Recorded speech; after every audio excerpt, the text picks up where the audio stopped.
Champions League back with Messi, no Mbappé, and legal drama. The Champions League returns on Tuesday to a very different European soccer scene than it was before a 3-month mid-season break. In the interim, Lionel Messi won his first World Cup title. Kylian Mbappé almost won his second, then got injured. Early season favorites for the European title fell into slumps at home. Meanwhile, one standout team before the World Cup, Napoli, has marched on and aims for its first quarterfinals place in the competition's 68-year history. Off the field, the Super League project that tried to effectively kill the Champions League met a serious legal setback, and English title holder Manchester City faces Premier League charges of financial wrongdoing that can one day stop the club entering future Champions Leagues. It adds up to plenty of drama, even before soccer's most prized club competition resumes with a stellar game between Paris Saint-Germain and Bayern Munich. A rematch of the 2020 Final One by Bayern pairs two powers that helped stop the Super League in 2021 by refusing to join it. What it won't have at Parc des Princes are the goal scorer and goalkeeper with the best records from the group stage. Mbappé,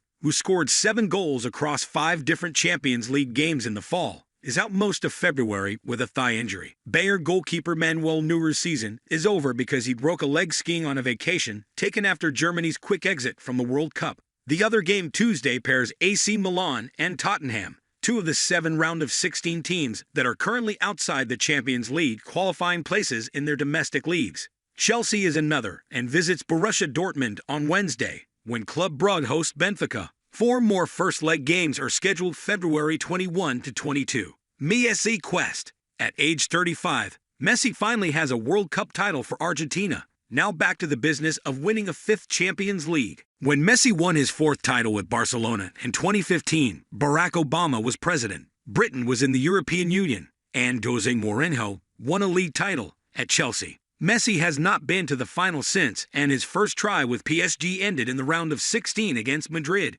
When he last faced Bayern, it was an 8-2 rout over Barcelona in the single-leg quarterfinals of the pandemic-hit 2020 edition. Both PSG and Bayern have misfired since the World Cup. PSG was unbeaten entering 2023, then lost 3 in the league, and is out of the French Cup. Bayern still leads the Bundesliga after restarting with 3 straight draws. A Champions League adage is the team you draw after the group stage is not always the one you meet in February. When the last 16 draw was made on November 7, Real Madrid was the unbeaten Spanish league leader paired with an already inconsistent Liverpool. Madrid has now lost 3 of 8 and let Barcelona take a dominating lead. At least second-place Madrid is so far clear of 5th in La Liga to be almost sure of qualifying for next season's Champions League. At least second-place Madrid is so far clear of 5th in La Liga to be almost sure of qualifying for next season's Champions League. For Liverpool and Chelsea, European champions in 2019 and 2021,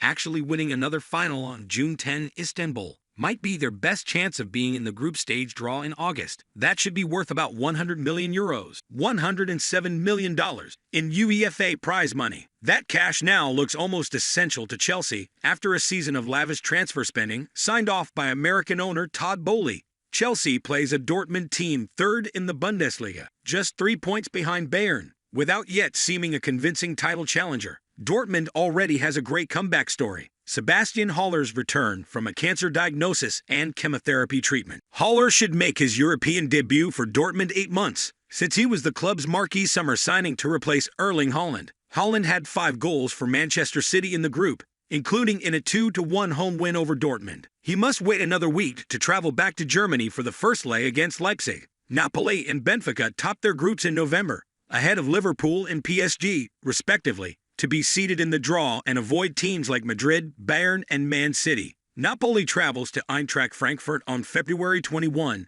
and Benfica plays Wednesday at Brugge. Both are set up for domestic titles after strong returns from the World Cup break. Could an elusive Champions League title follow? Benfica has not been European champion since 1962. Napoli never got close. However, Napoli mostly stayed out of January trading, while Benfica sold Argentina midfielder Enzo Fernandez to Chelsea for a British record fee of about €120 million, $128 million. Benfica should have enough to eliminate Brugge, which fired coach Karl Hofkens in December after poor domestic results despite overachieving in the Champions League. Brugge hired Scott Parker, whose previous game had been a 9-0 loss at Liverpool in August with Bournemouth. Back in November, Barcelona and Juventus failed to advance out of the Champions League groups as they and fellow Super League rebel Madrid awaited news of their legal challenge to UEFA at the European Court of Justice in Luxembourg. The court's initial non-binding opinion in December was to disagree with the club's claim that UEFA has monopoly control of European competitions. The final ruling of 15 judges is expected in weeks. Barcelona now leads La Liga and has a stellar game this week with Manchester United in the Europa League knockout playoffs. Juventus, which hosts Nantes on Thursday, has other issues. A 15-point deduction in Serie A during a criminal investigation of alleged false accounting that led to the board of directors resigning.